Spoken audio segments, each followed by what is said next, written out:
मेरो नाम दिनुको अरे मेरो नाम सविता रिजाल हो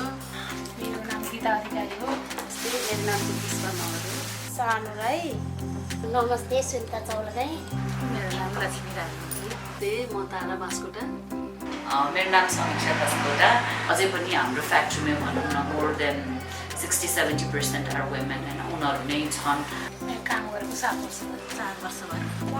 14-15 भयो नि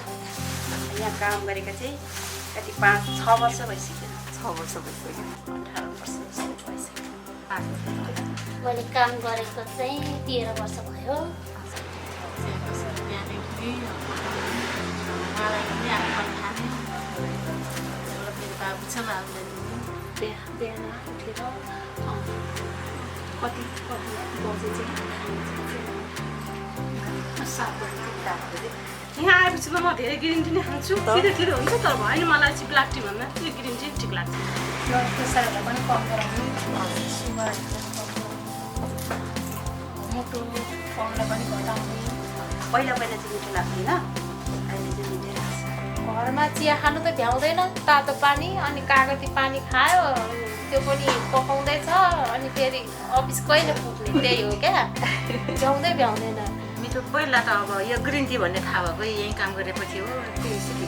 ग्रिन टी नै मनपर्छ मलाई धेरै टाउको दुख्थ्यो त्यो ग्रिन टी खाएदेखि चाहिँ मलाई टाउको धेरै कम भइसक्यो मलाई चाहिँ एकदम ग्रिन टी चाहिँ म त दिनमा 5 गिलास 6 गिलास चाहिँ खाइदिन्छु मलाई त बुढोले बनाएको मिठो खै के मिठो लाग्छ अरूले बनाएको भन्दा बुढोले बनाएको चिया चाहिँ एकदम मिठो लाग्छ बानी भएको हो कि हो बिहान चाहिँ नि अलिकति ढिलो हुन्छ कि अनि बुढोले नि बनाइदिनुहुन्छ है म त सधैँ बुढोकै हातबाट खान्छु चिया त बुढो नि खानुहुन्न छोरी नै खाँदैन अब यही म एक्लै हो चिया गफ त के भनिन्छ त्यो त थाहा नै हुँदैन नि गफ गर्दैन कालो म ब्ल्याक टी पनि राम्रै लाग्छ ग्रिन टी पनि राम्रै लाग्छ चिया गफ भन्दा अब त्यही चिया गफ गर्नुलाई घरेसी गफ चियाकै गफ मिठो नमिठो गफ त्यस्तै हुन्छ